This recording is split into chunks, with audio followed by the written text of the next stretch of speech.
सुननी पड़ेगी तो फिर याद कहाँ रहेगा। बलि जो देने के लिए उसको ले जा रहे थे, फिर उन्होंने काली माता ने रक्षा की। उससे थोड़ा आगे पहुंचे आती है। भरत का विवाह कैलांचल में हुआ, उनके पुत्र पौत्र आदि हुए। इसी वंश में एक बहुत बड़े गया नाम का एक राजा हुए। गया परम जो तुम्हारा जो ये क्या बोलते हैं,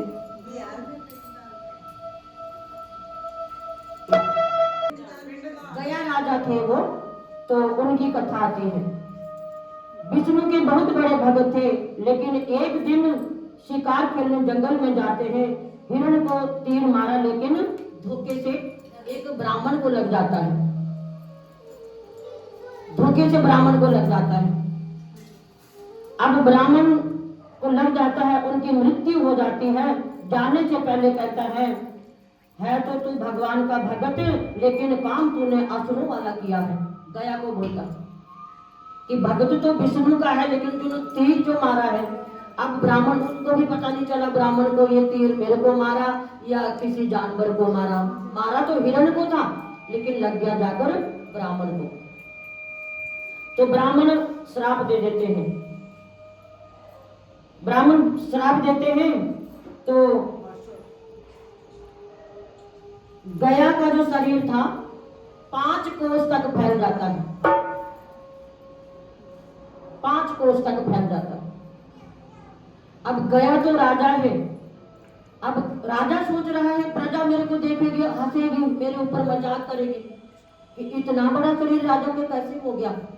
अब कोई थोड़ी देखेगा श्राप मिला है, बहुत बड़ा शरीर हो जाता है। तो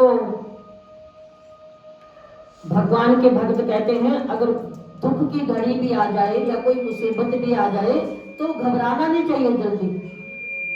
हम लोग हड़बड़ी में घबरा जाते हैं, अब क्या होगा, कैसे होगा, ये हो रहा है, ये हो रहा है। ये भी विष्णु का भगत था, शरीर इतना बड़ा फैलने के बाद भी घबराया नहीं।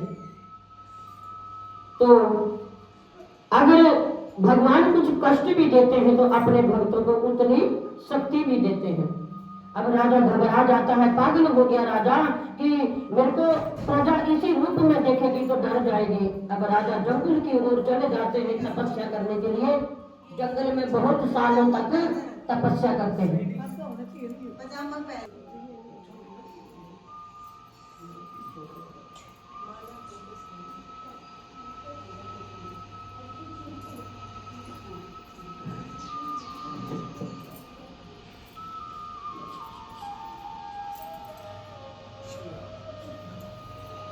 तो मुझे डर था वही डर होगा, प्रजा मेरे रूप को देखकर डर जाएगी। उन्होंने ऐसा वरदान मांगा कि लोग उनको देखने आए। तपस्या करने जंगल में चले जाते हैं, बहुत सालों तक तपस्या करते हैं। उसके बाद तपस्या करके जब आते हैं ब्रह्मा जी को खुश करते हैं। ब्रह्मा जी आते हैं, कहते हैं क्या वरदान चाहते हो। गयासुर बोला जिस बात से प्रजा मेरे ऊपर खुश हो और देख के न डरे, उन्होंने ऐसा वरदान मांग लिया, लोग उनको देखने आए। गया कहने लगा ऐसा वरदान दो कि सारे लोग अंत समय में मेरे दर्शन करें और परम धाम को जाए। अब प्रजा को पता चल गया ये बात, पूरे 3 भुवन 14 उसमें फैल गई। 3 लोगों में खबर पहुंच जाती है, देवी देवताओं में हफरा तफरी मच जाती है कि लोग बिना दान पुण्य करे उनके दर्शन करेंगे और परम धाम को जाएंगे। ऐसा कैसे हो सकता है। अब पापी भी दिन भर पाप करें और शाम को उनके दर्शन करें। अंत समय जब सबका आए, भग भग के आए और गयासुर के दर्शन करके स्वर्ग को चले जाए। अंत समय में स्वर्ग में भीड़ लग जाते हैं और नर्क लोक पूरा खाली हो जाता है। अब वहां पे भगवान सोचते हैं, भगवान के गण सोचते हैं कि स्वर्ग लोक तो पूरा भर गया, भीड़ भाड़ मच गई, क्या इतना पुण्य करने लगे धरती लोक वाले। धरती लोक में इतना पुण्य होने लगा जो पूरा स्वर्ग लोक भर गया और नर्क में कोई ना जाए। बोले भागवत महापुराण की।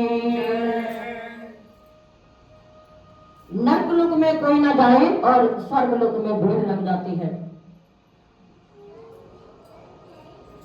इसमें कहते हैं भगवान गयासुर की कोई गलती नहीं। गयासुर को ये वरदान मिला हुआ था, गयासुर हमें बहुत बड़ा ये कार्य कर रहा है और स्वर्ग लोक में भीड़ भाड़ मचा दी। अब भगवान सोचते हैं कि इनको परम धाम में कैसे भेजूं, क्या बहाना लगाऊं। इनको तो वरदान मिला हुआ, ब्रह्मा जी ने इनको वरदान दिया है कि तेरा दर्शन करे और सब स्वर्ग को जाए।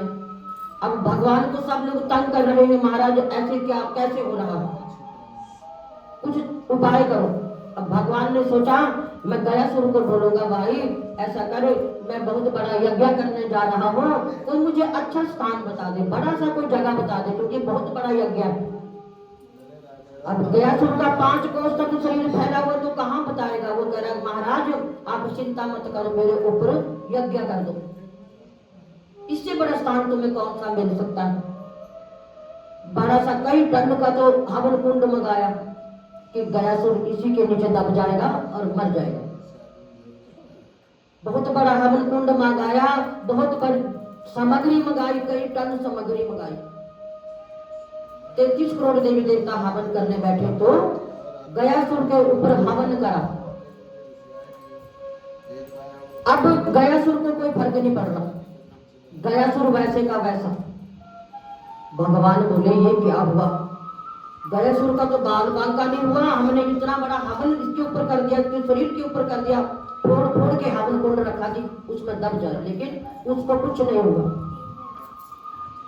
तो भगवान कहते हैं तुम्हें मरना पड़ेगा, मरना पड़ेगा। अब गयासुर कहता है ये आप क्या कर रहे हो। जब जहां शुभ का कार्य और धर्म का कार्य होता है वहां 33 करोड़ देवी देवता निवास करते हैं। मेरे ऊपर आपने इतना बड़ा धर्म का कार्य करा और मेरे को मरने के लिए कैसे बोल रहे हैं। भगवान सोच रहे हैं तो सच, अब ये तो बहाने आगे से आगे इसका तो बढ़ रहा है बहाने। तो कहते हैं इतना बड़ा यज्ञ किया, जहां धर्म का काम होता है, इतना बड़ा कार्य होता है, वहां 33 करोड़ देवी देवता निवास करते हैं। और यहाँ पे भी आपने इतना बड़ा कार्य किया है, तो देवी देवता जब तक सूरज चांद रहेगा, जब तक उन देवी देवताओं का नाम रहेगा। मैं नहीं मर सकता। तो भगवान कहते हैं कि क्या होगा, फिर क्या करें। कह रहे जब तक मेरा नाम रहेगा, जब तक चांद सूरज रहेगा। ये हो गया।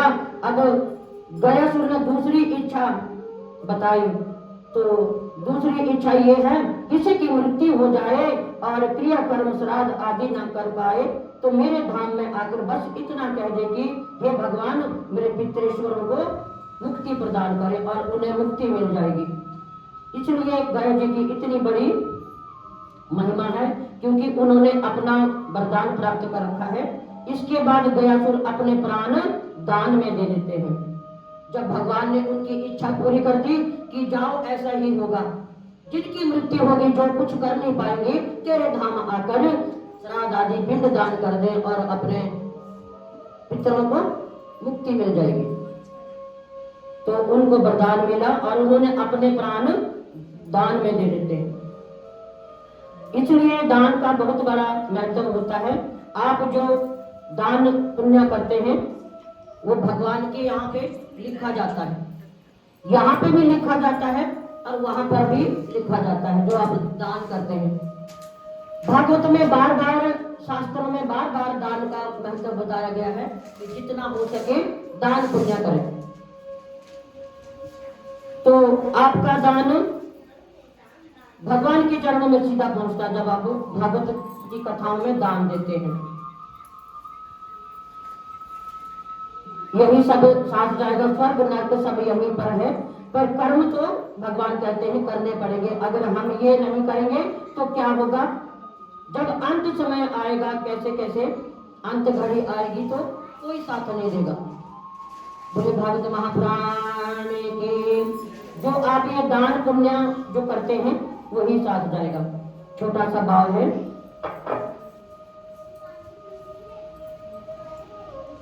आर जन्म ये मिले न बारंबार, जन्म ये मिले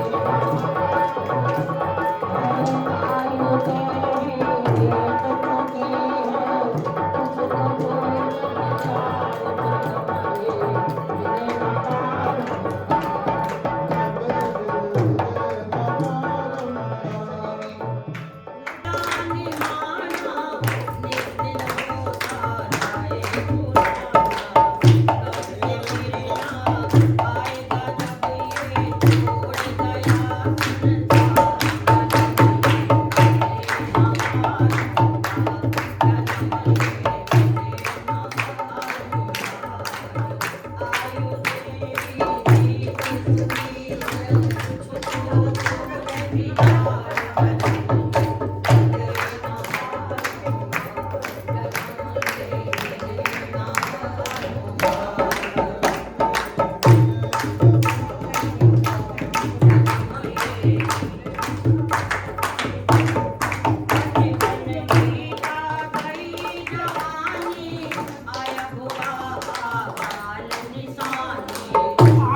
भागवत महापुराण के। तो राजा परीक्षित जी सुखदेव जी से पूछते हैं, प्रभु ये सब कहा जाता है कि मृत्यु के बाद स्वर्ग लोक है, नर्क लोक है, प्रभु ये सब होता है क्या? तो सब ऐसे ही कहते हैं। तो सुखदेव जी कहते हैं नहीं, स्वर्ग नर्क सब होता है। तो कहते हैं प्रभु स्वर्ग में क्या होता है और नर्क में क्या होता है? तो सुखदेव जी कहते हैं स्वर्ग में आपकी इच्छा पूरी करी जाती है, इच्छाएं पूरी होती है, और नर्क में आपको इच्छा अनुसार सजा मिलती है। इतनी बड़ी बड़ी सजाएं लिखी हुई है, उनको ना हम बता सकते हैं ना। जब ये सुखदेव जी ने राजा परीक्षित को बताई तो ये इतने डर गए कि उनको वहां से कथा बदलने पड़ी, क्योंकि हम लोग जो पाप करते हैं, जो पुण्य करते हैं, उनको अलग अलग सजाएं हैं। पुण्य करो, थोड़ा बहुत पाप भी हो, पश्चाताप भी हो, माफी भी मांग लें तो हमारी सजाएं कम हो जाती हैं। हम पाप भी करें और घमंड भी दिखाएं, एहसान भी दिखाएं तो हमारी सजा ज्यादा हो जाती है। सजा तो कर्मों के अनुसार मिलती हुई है। कर्म भाग अपना मुकद्दर बहुत बड़ा बताया गया है और समय भी बहुत बड़ा बताया गया है। तो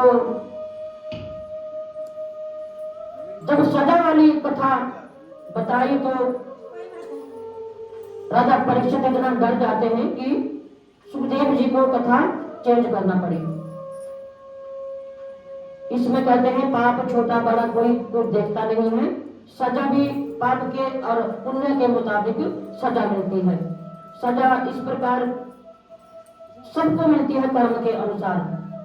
जहाँ पे भगवान के पार्षद गण बैठे होते हैं वो सबको अलग अलग काम सौंपा जाता है, लिखने का, पढ़ने का। उनको हमारा करा धरा पाप पुण्य हर बात लिखी जाती है। तो हम करने से पहले भगवान कहते हैं थोड़ा बहुत सोचना चाहिए।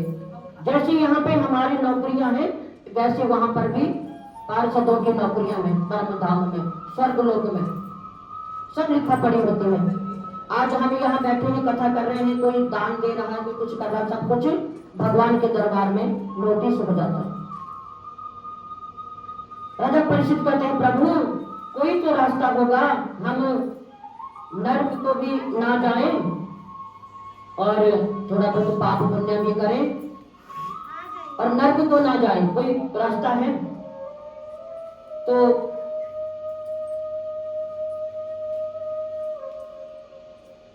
सुखदेव जी क्या कहते हैं, तो आप ये पापियों का भी भला चाहते हो कि पाप करो और कोई ना कोई कार्य करके हम स्वर्ग लोक को जाएं। सुखदेव जी बोले देखो एक रास्ता है, अगर आप अंत समय में भगवान का मुख से नाम लेते हैं तो स्वर्ग की प्राप्ति होती है। लेकिन कहते हैं अंत समय में इतना आसान नहीं होता है ये सब। तो ये सब राजा परीक्षित पूछते हैं महाराज ऐसा कभी हुआ है किसी के साथ? तभी तो पता चलेगा कि किसने किया है, ये सच है या झूठ है, किसके साथ ये हुआ है तो बताइए। तो सुखदेव मुनि जी कहते हैं कनौज नगर में एक ब्राह्मण रहते थे, उनका नाम था अजामिल। वो बड़े भगवान के बहुत बड़े भक्त थे। एक बार शिकार खेलने वन की ओर चले जाते हैं, वहां किसी शूद्र को काम वासना में देख लेते हैं तो वो बालक पर बुराई हृदय में प्रवेश हो जाती है। देखिए बुराई हमेशा आंखों के रास्ते जाती है, आंखें बिगड़ी तो मन बिगड़ा, मन बिगड़ा तो नेत्र बिगड़े, नेत्र बिगड़े तो इंसान का चरित्र बिगड़ जाता है। अब बालक शिकार खेलने जाता तो ये सब दृश्य देख लेता है। अब जब जीवन बिगड़ता है तो फिर अच्छे काम अगर करना चाहोगे तो कर नहीं पाओगे। तो ये छोटा सा बालक अब उसके मन हृदय जीवन सब बिगड़ने लगा, चोरियां आदि करने लगा, मांस मदिरा का पान करने लगा, काम वासना में पड़ गया, चोरी करते हैं और बड़े बड़े घरानों में, राजा घरानों में चोरी करने लगा, कई स्त्रियों को साथ में रखने लगा। उस नगर में 100 वर्ष के बाद एक तपस्या करके साधु अपने कुटिया में जा रहे थे, तो उनको अंधेरा हो गया।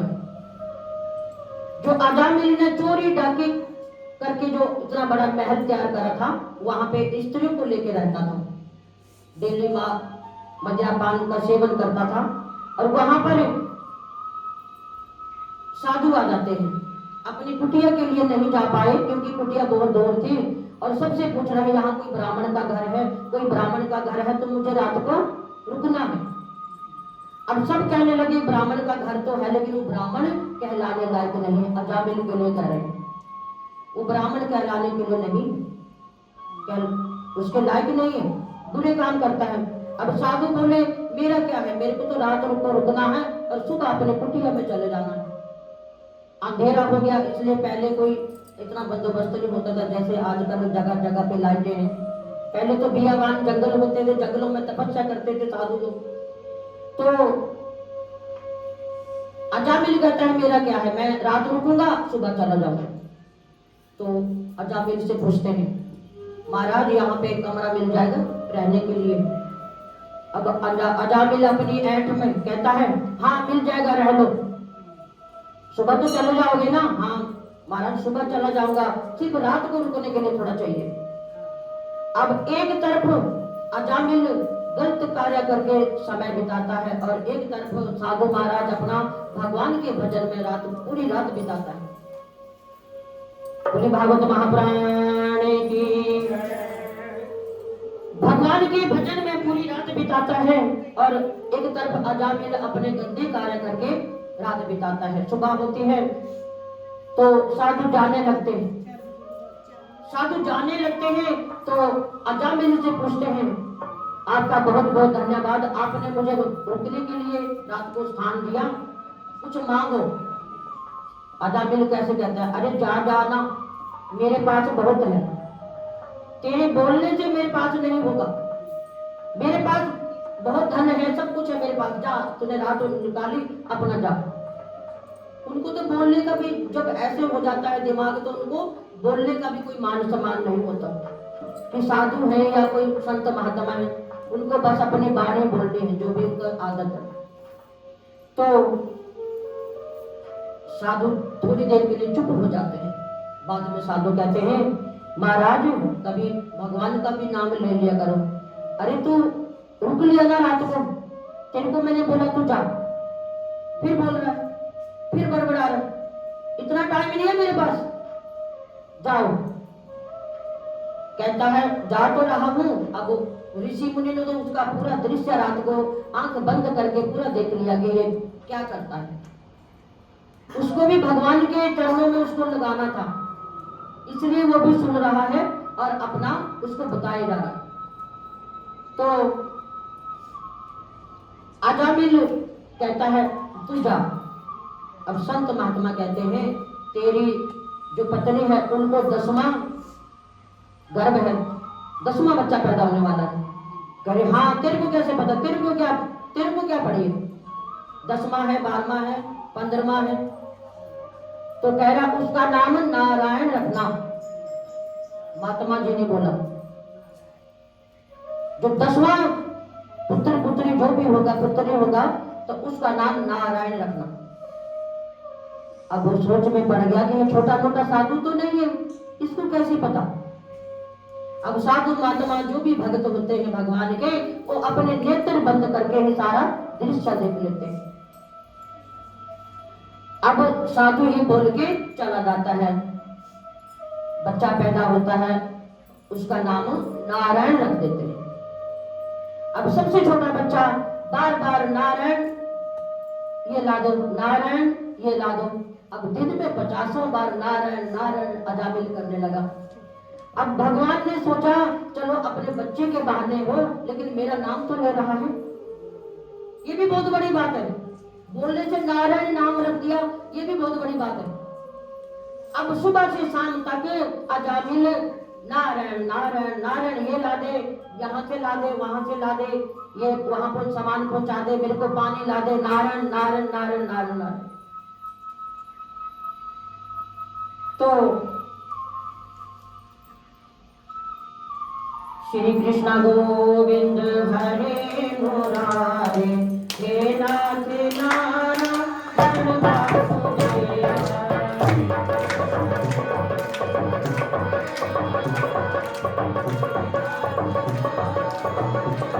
तो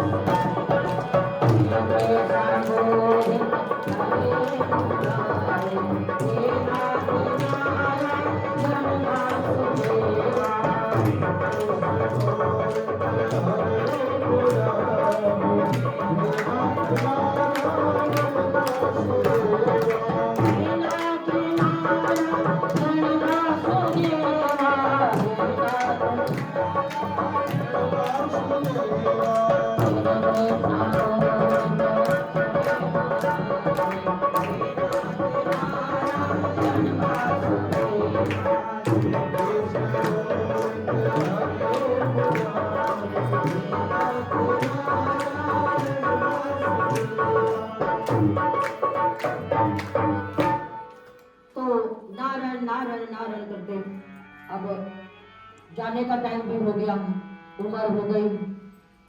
अब उनको दूत लेने आते हैं यमराज के अंत समय पे। अब उनके जैसे प्राण छूटने लगते हैं तो नारायण नारायण नारायण मुझे बचा लो, नारायण मुझे बचा लो।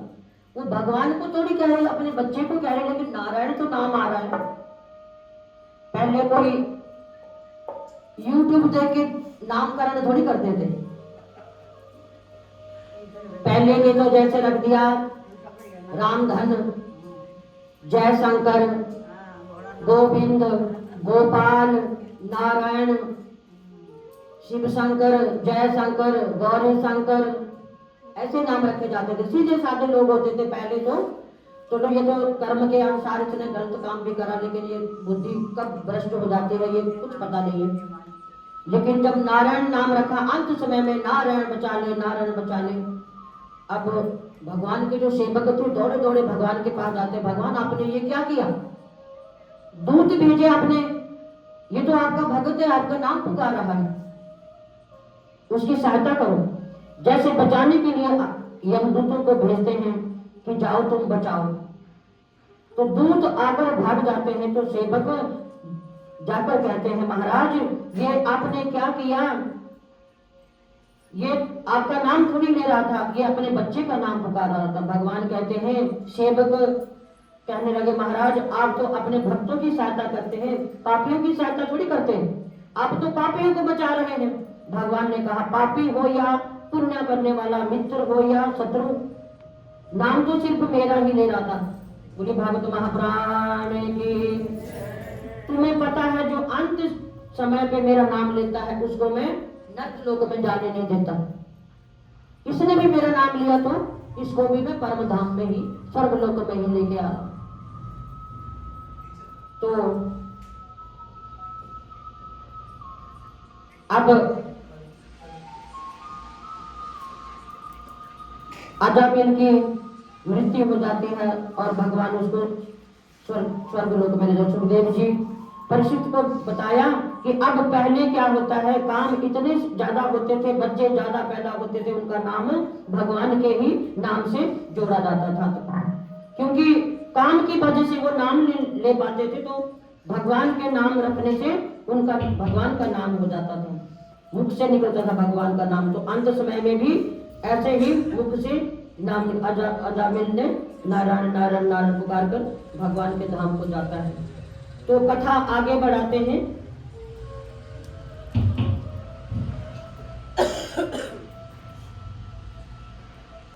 ब्रह्मा जी कहते हैं मांगो क्या मांगते हो। तो राजा दक्ष कहते हैं मुझे वरदान दो कि मैं जितनी संतान पैदा कर सकता हूँ करूं।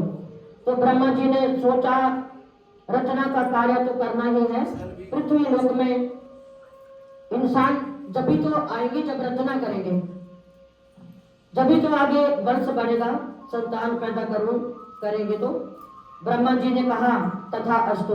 तो राजा ने 10,000 बालकों की रचना की, 10,000 बच्चों की रचना की, और बालकों को कहा पहले जाके वनों में तपस्या करो और बाद में गृहस्थ का पालन करो। अब 10,000 बच्चे एक साथ जब चलते हैं, धूल उड़ रही है, देखने वाले भी डर रहे हैं कहाँ क्या हो रहा, कैसे जा रहे हैं। अब दूर से कौन देख रहा होगा,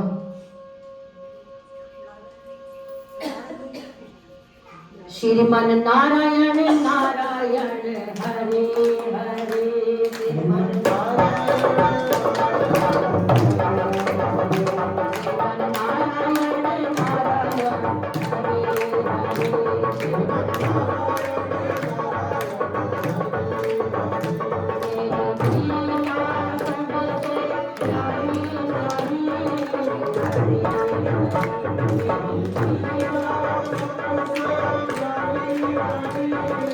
वो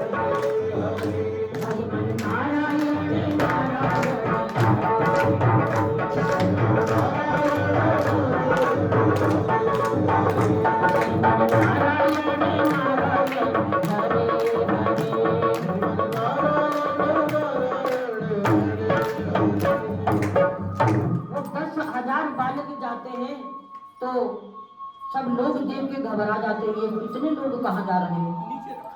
10,000। नारद जी ने बोला, नारायण नारायण नारायण, अरे तुम कहाँ जा रहे हो? बालक सब रुक गए, कहते हैं हम तो राजा दक्ष के संतान हैं, हमें हुक्म है वन में जाओ, तपस्या करो, बाद में गृहस्थ का पालन करो। नारद जी बोलते हैं, नारायण नारायण, सोना पहन की चांदी पीतल कौन पहनता है? अब गृहस्थ वाले तो तपस्या कर सकते हैं, तपस्या के बाद में गृहस्थ का पालन करेंगे, ये कैसे हो सकता है? नारायण नारायण नारायण, ये बात कुछ हाजम नहीं हुई। बालको इधर आओ सब, तुम तपस्या में नहीं जा पाओगे, इधर आओ। मैं तुमसे एक प्रश्न करता हूं, अगर तुमने उत्तर दे दिया तो आप गृहस्थ का पालन करेंगे, अगर उत्तर नहीं दिया तो आप वन को जाना तपस्या करने के लिए। बालक सब एक दूसरे को बोलते हैं, अब पूछेगा तो तू बता देना, वो बोलता तू बता दियो, अब मेरे को भी नहीं आता, क्या पूछेंगे नारद जी? एक दूसरे को कहने लगे तुम बता देना तुम बता देना। तो नारद जी कहते हैं, ये जो धरती है, पृथ्वी है, ये बताओ कहां से शुरू हुई और कहां पे जाके इसका अंत हुआ? उत्तर दो।